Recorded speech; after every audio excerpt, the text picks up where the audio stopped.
Hi எல்லோருக்கும் வணக்கம். Welcome to உங்கள் நான் கமல் ஹாசன்ஸ். அந்த வீடியோவில் நம்ம கமல் சார் பற்றின ஒரு புதிய தகவல் தான் வந்து டிஸ்கஸ் பண்ண போகிறோம். வீடியோக்குள்ளே போகிறதுக்கு முன்னாடி நம்ம சேனலுக்கு நீங்கள் வந்து புதுசாக இருந்தீங்க அப்படின்னா கண்டிப்பாக சப்ஸ்கிரைப் பண்ணிக்கோங்க. வீடியோ மறக்காமல் ஒரு லைக் பண்ணிக்கோங்க. இப்போ நம்ம வீடியோக்குள்ளே போகலாம். ஸோ இன்றைக்கி நம்ம பார்க்க போகிற முதல் டாபிக் வந்து கமல் சார் யூஎஸ் போயிட்டாரா அப்படின்ற ஒரு கேள்வி எல்லாத்துக்கும் வந்து இருந்துச்சு. நம்ம நேற்றே வந்து அதுக்கான கிளாரிட்டி கொடுத்துட்டோம். ஆனால் இன்றைக்கி சூப்பரான ஒரு நியூஸ் வந்து பார்த்திங்கன்னா வந்திருக்கு. என்ன அப்படின்னா செப்டம்பர் 23 ஒரு பொதுக்குழு கூட்டம் மக்கள் நீதி மையத்துக்கு வந்து இருக்குது அப்படின்ற மாதிரி சொல்கிறாங்க. வீடியோ கான்ஃபரன்ஸ் மூலமாக கமல் சார் வந்து அட்டன் பண்ணலாம் அப்படின்ற மாதிரி பிளானில் இருந்தாராம். ஆனால் இப்போ வந்து தக் லைஃப்லேயும் கொஞ்சம் ஷூட்டிங் வந்து பெண்டிங் இருந்துச்சு அப்படின்றதுனால ஸோ அதையும் வந்து முடிச்சுட்டு இந்த பொதுக்குழு கூட்டத்தையும் முடிச்சுட்டு 23ஆம் தேதியும் முடிச்சுட்டு அதுக்கடுத்து வந்து பார்த்திங்கன்னா லாஸ்ட் வாரம் நம்ம வந்து யூஎஸ்க்கு ஃப்ளைட் எடுத்துகிட்டு போயிடலாம் அப்படின்ற மாதிரி ஒரு பிளான் வந்து கமல் சார் பண்ணியிருக்காரு அப்படிங்கிறது தான் நமக்கு லேட்டஸ்ட்டாக கிடைத்த தகவல். ஓகேங்களா? ஸோ இன்னும் யூஎஸ்க்குலாம் அவர் போல் இங்கே தான் இருக்கார். தக் லைஃப் ரூட்டில் ரொம்ப ரொம்ப பிஸியாக இருக்கார். ஸோ எல்லாத்துக்கும் பயங்கர ஷூட்டிங்காக வந்து போயிட்டுருக்கு அப்படிங்கிறது தான். ஏன்னா நவம்பரில் வந்து இந்த படத்தோடைய ஷூட்டிங் வந்து முடிக்கணும் அப்படிங்கிறதுல ரொம்ப தெளிவாக இருக்காங்க.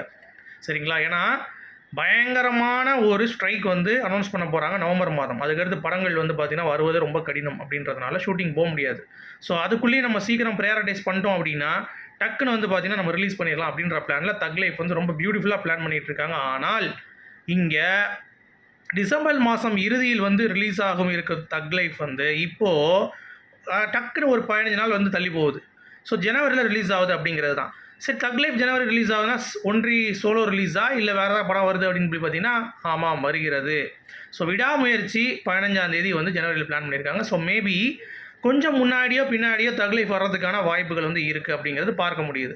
ஸோ மேபி 2 படங்களும் வந்து ஒரு நாள் விடாமல் தக் லைஃப் வந்து 11ஆம் தேதியே வர்றதுக்கான வாய்ப்பு, இது வந்து கொஞ்சம் லேட்டாக வர்றதுக்கான வாய்ப்பு அப்படிங்கிறது நம்ம வந்து டிஸ்கஸ் பண்ணலாம். பட் அஜித் சார் மற்றும் கமல் சாரோடைய படம் ரொம்ப நாளுக்கு அப்புறம் வந்து ஒரு மோதல் இருக்குது அப்படிங்கிறது பார்க்க முடியுது. ஸோ கமலுடன் மோதும் அஜித் அப்படிங்கிற ஒரு தலைப்பில் தான் கண்டிப்பாக வந்து பார்த்திங்கன்னா நம்ம பேச போகிறோம். ஸோ அது வந்து ஃபைனல் ஆகிடுச்சிங்க. மேக்ஸிமம் அதுதான் நடக்கும். ஏன்னா இவங்களும் ஜனவரி மேலே கண்டிப்பாக போக மாட்டாங்கன்னு நான் நம்புகிறேன்.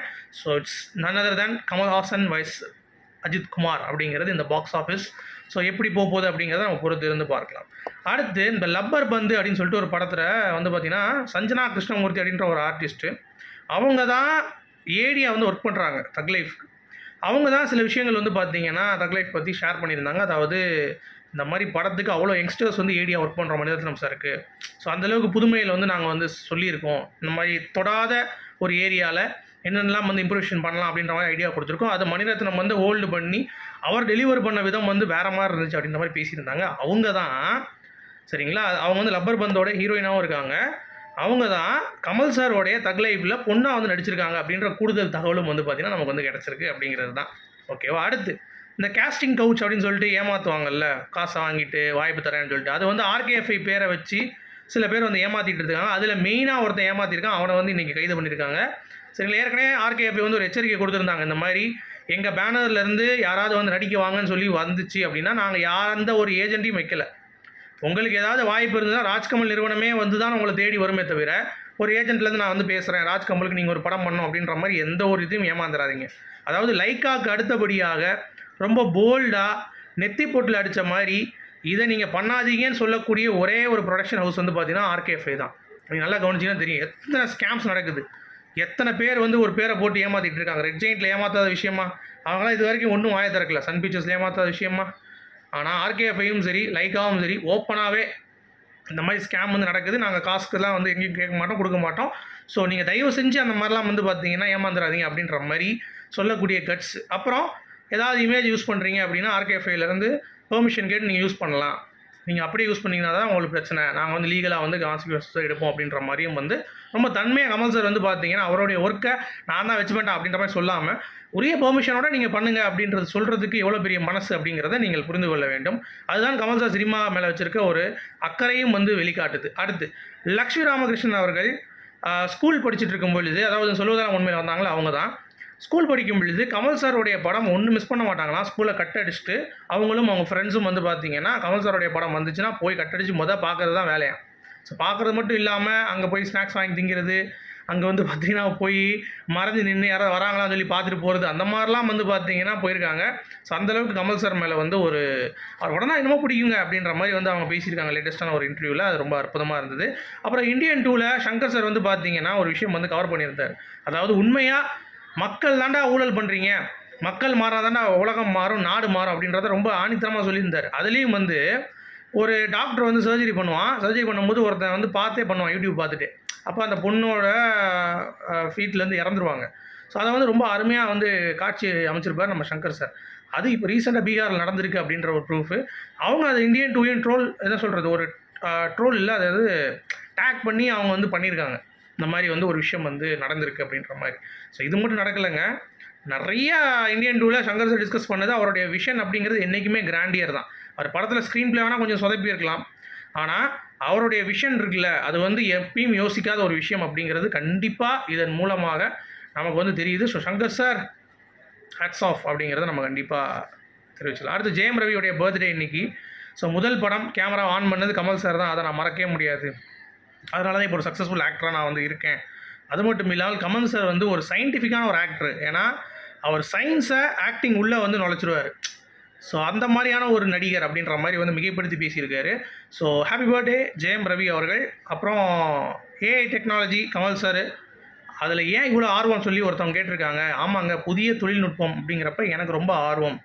சினிமாவில் ஏதாவது புதுசாக பண்ணணும், சினிமாவில் நான் போட்டு சம்பாதிச்சதெல்லாம் வந்து எனக்கு போனாலும் கவலை கிடையாது. ஏன்னா நான் அவ்வளோ தூரம் நேசிக்கிறேன் அந்த சினிமாவை அப்படின்ற மாதிரி சொல்வதற்கு அவரை விட்டால் வேறு என்ன இருக்குது அப்படிங்கிறது தான். இப்போ ஏஐ கற்றுக்கிட்டாருன்னா கமல் சாரோடைய ஒர்க் எப்படி இருக்குன்னு பார்த்துக்கோங்க படத்தில். இப்போ KS 237 இருக்கட்டும், இந்தியன் 3 இருக்கட்டும், படத்துடைய அவுட்புட் நினைக்கும் பொழுதே வேறு லெவலில் இருக்கும் அப்படின்ற மாதிரி ஒரு ஃபீல் கண்டிப்பாக வந்து கமல் சார் வந்து கொண்டு வந்துட்டார் அப்படிங்கிறது தான். ஸோ 45 நாட்கள் வந்து ஒரு கோர்ஸ் வந்து பண்ணுறாரு அப்படிங்கிறது பார்க்க முடியுது. அடுத்து நிறைய பேர் வந்து ஒரு வேதனையாக கேட்குறாங்க, இந்த மாதிரி கமல் சாருடைய படங்கள் ஆஸ்கர் நாமினேஷன்ஸ்குள்ளே போகுது, ஆனால் ஆஸ்கர் வாங்க முடியலையே. இன்டர்நேஷ்னல் ஃபிலிம் ஃபெஸ்டிவல்ஸ்லாம் வந்து வாங்குறாங்க, டிஃப்ரெண்ட் அவார்ட்ஸ்லாம் வாங்குது, பட் ஆஸ்கார் ஏன் வாங்க முடியலன்னு கேட்டிங்கன்னா, ஆஸ்காருக்குன்னு ஒரு ரூல்ஸ் அண்ட் ரெகுலேஷன்ஸ் இருக்குங்க. அது கமல் சாருக்கும் தெரியும். ஆக்சுவலாக ஹாலிவுட்லேயும் படம் வந்து பார்த்தீங்கன்னா கொஞ்சம் அப்படியே தேட்டர்லாம் போய் ப்ரெசென்ட் பண்ணணும், அவங்கள்ட்ட கொஞ்சம் காசு கொடுத்து கொஞ்சம் ப்ரொமோட் பண்ணணும், அந்த மாதிரி நிறைய விஷயங்கள் இருக்குது. நம்ம நேஷனல் அவார்டு வாங்குறதுக்கே நம்ம உள்ளூர் பசங்களை எவ்வளோ தாஜா பண்ணணும் அப்படிங்கிறது நம்ம எல்லாத்துக்குமே தெரியும். இப்போ ஆஸ்கார் அவார்டு வாங்கும்போது அவன் கண்ட்ரியில் இருக்கிறவன் ஒரு ஆளை போடணும், அந்த பேனலில் இருக்கவனுக்கு வந்து எவனாவது பிடிக்கணும், அதில் உள்ளே வச்சு இப்போ RRRலாம் ஒரு பாட்டுக்கு வாங்கியிருக்கு அப்படின்னு சொல்கிறாங்களே, அதெல்லாம் வந்து 60 கோடி ரூபா செலவு பண்ணியிருக்காராம் ராஜமௌழி அவர்கள். ஸோ அதெல்லாம் பண்ணாதான் கிடைக்கும் அப்படிங்கிறது தான் யதார்த்தமான உண்மை.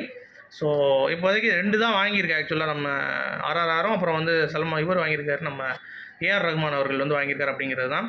கமல் சார் கண்டிப்பாக வாங்குவாரா அப்படிங்கிறது தெரில, ஆனால் கல்கி அதை ஸ்க்ரீன் பண்ணிகிட்டே போயிட்டுருக்கார் நாக அஸ்வின். ஸோ கமல் சாரோடைய ஆஸ்கார் கனவு அப்படின்றதை தாண்டி ஆஸ்கார் கமல் சார் கிட்ட வர அந்த ஒரு கனவு இருக்குல்ல, அதுதான் நான் வெயிட் பண்ணிகிட்ருக்கேன். ஸோ வெயிட் பண்ணி பார்க்கலாம். அடுத்து கல்கி 2 ஜனவரியில் ஷூட்டிங் ஸ்டார்ட் ஆகும் போது பிப்ரவரியில் தான் ஃபினிஷ் ஆகும் அப்படின்ற மாதிரி சொல்கிறாங்க. அதாவது 2028 பிப்ரவரி. ஸோ பார்த்துக்கோங்க, கிட்டத்தட்ட 3 வருஷத்தோடைய உழைப்பு. கமல் சாரோடைய கேரக்டர் அவ்வளோ ஃப்ரேம் பண்ணியிருக்காங்களாம். ஸோ பயங்கரமாக எழுதிட்டு இருக்காராம். ஸோ அதற்கான டிஸ்கஷன் மற்றும் எல்லாம் வந்து போய்கொண்டு இருக்குது அப்படின்ற மாதிரி நாகர்ஷன் அவர்கள் வந்து சொல்லியிருக்காரு. ஸோ வெயிட் பண்ணி பார்க்கலாம் எந்த லெவலுக்கு அவங்க வந்து போகிறாங்க, எப்படி வந்து அதை எஸ்கேல் பண்ண போகிறாங்க அப்படிங்கிறத நம்ம வந்து வெயிட் பண்ணி பார்க்கலாம். அடுத்து RJ விக்னேஷ் அவர்கள் ரஜினிகாந்த் அவர்களை வைத்துவிட்டு 50 மணி நேரம் வந்து பார்த்தீங்கன்னா பண்ணியிருக்காருப்பா. இந்த மாதிரி பேச முடியுமான்னு இருக்காங்க. டேய், RJ விக்னேஷ்காந்த் பேசுனது வந்து கமலஹாசனுக்குடா. இது ஒரு விஷயம் வந்து மாலில் பண்ணார். ஆக்சுவலாக 50 ஹவர் பண்ணல, பட் ஒரு குறிப்பிட்ட ஹவர்ஸ் பண்ணார். ஃபஸ்ட்டு ஒரு ட்ரையல் பண்ணார், அது வந்து கமலஹாசன் பற்றி தான் வந்து பேசினார் அப்படிங்கிறத இவங்க புரியாமே பேசிகிட்டு இருக்காங்க அப்படிங்கிறது பார்க்க முடியுது. அடுத்து ஷுச்வரா அப்படின்ற மாதிரி ஒரு லான்ச் பண்ணியிருக்காரு கமல் சார். நியூயார்க்கில் ஃபுட் வீக் ஃபேஷன் வீக்கில் வந்து பார்த்தீங்க அப்படின்னா இவருடைய அந்த ப்ராடக்ட் வந்து லான்ச் ஆகிருக்கு. அதுக்கு வந்து பிரபாஸ் அவர்களும் த்ரிஷா அவர்களும் வந்து அவருக்கு அனுப்பியிருக்காங்க ப்ராடக்ட். கமல் சார் வந்து அனுப்பியிருக்காரு பிரபாஸுக்கும் சரி த்ரிஷாக்கும் சரி. அவங்க வந்து போஸ்ட் போட்டிருக்காங்க அந்த மாதிரி தேங்க்ஸ் கமல் சார் அப்படின்ற மாதிரி, ஃபார் கைண்ட் கெஸ்டர் அப்படின்ற மாதிரியும். த்ரிஷா அவர்கள் வந்து பார்த்தீங்கன்னா தேங்க்யூ கமல் சார் அண்ட் அமர்தாராம் அப்படின்ற மாதிரி டிசைனர் பேரை மென்ஷன் பண்ணி அனுப்பியிருக்காங்க. ஸோ கமல் சாரோடைய அடுத்த லெவல் ஆஃப் ஒரு பிஸ்னஸ் அப்படிங்கிறது அதில் போகுது. கிளாத்திங் லைனில் அந்த KHUHன்னு இருக்குல்ல, அந்த கிளாத்திங் ஒன்று வச்சுருக்காருல Kamal sir, KH house of Khaddar அப்படின்ட்டு அந்த ஒரு விஷயம் தான். ஸோ அது வந்து அடுத்த லெவலுக்கு போகுது அப்படிங்கிறது பார்க்க முடியுது. அடுத்து ப்ராஸ்தட்டிக்ஸ். எல்லாரும் வந்து அவை ஷர்மி தான் படம் நடிச்சிருக்கீங்க, ஆனால் திடீர்னு பார்த்தீங்கன்னா எனக்கே ஒரு ஷாக்கிங்காக இருந்தது. நான் தான் உங்ககிட்ட ஷேர் பண்ணோன்ட்டு. ஸோ ப்ராஸ்தட்டிக்கில் உருவான முதல் படம் வந்து பார்த்தீங்கன்னா ஒரு கைதியின் டைரி. அதில் வீர சிவாஜி கேரக்டரில் கமல் சாரே வந்து பார்த்தீங்கன்னா கெட்டப் போட்டு இருப்பார், நீங்கள் பார்த்தீங்கன்னா தெரியும். ஸோ அதுதான் first film to use prosthetics way back. நீங்கள் யோசிச்சு பாருங்கள், எப்போயோ யூஸ் பண்ணது அதெல்லாம். அப்போல்லாம் இப்போல்லாம் எப்படி இருக்கும் பார்த்துக்கோங்க. ஸோ எல்லாத்துக்கும் விதை போட்டவர் நம்மவர் அப்படிங்கிறது தான். அதுக்கடுத்து தான் வரிசையாக வந்து ப்ராசஸிங்னா என்ன அப்படிங்கிற மாதிரி நிறைய பேர் கற்றுக்கிட்டு அடுத்தடுத்து வந்து ஹிந்தியில் அப்படியே பிரபலமாகி அடுத்து தமிழ்லேயும் வந்து கமல் சார் திருப்பி கொண்டு வந்து இந்த மாதிரி நிறைய விஷயங்கள் வந்து பண்ணியிருக்காரு அப்படிங்கிறது தான். அடுத்து KH-237 சரிங்களா, நம்ம அன்பறிவு படம் அப்படிங்கிறப்ப அந்த கெட்டப் அப்படிங்கிறது லுக் டெஸ்ட் அது வந்து இன்னும் செட் ஆகலையாம். அதுக்கான ஒர்க் வந்து போயிட்டுருக்கு அப்படின்ற மாதிரி அப்டேட் வந்து வந்திருக்கு. அப்புறம் STR 48 கமல் சாரோடைய ஃபினான்ஷியல் நடக்கிற மாதிரி இருந்துச்சு. ஆனால் இப்போ வந்து அவர் வந்து விலகிட்டார் கமல் சார். ஆனாலும் வாக்குறுதி கொடுத்துருக்காராம், நான் கண்டிப்பாக உங்களுக்கு ஏதாவது பண்ணுறேன் சிம்பு அப்படின்ற மாதிரி. அதுதான் தக் லைஃப் கொடுத்துருக்காரு. ப்ளஸ் அந்த STR 48க்கும் ஹெல்ப் பண்ணுறேன் அப்படின்ற மாதிரி ஒரு வாக்குறுதியும் வந்து கொடுத்துருக்காரு அப்படிங்கிறது தான் அப்டேட்டு. ஸோ உங்களுடைய கருத்துக்கள் சொல்லுங்கள். மீண்டும் நாளைக்கு சூப்பராக சந்திப்போம். அது வரைக்கும் குட் பை.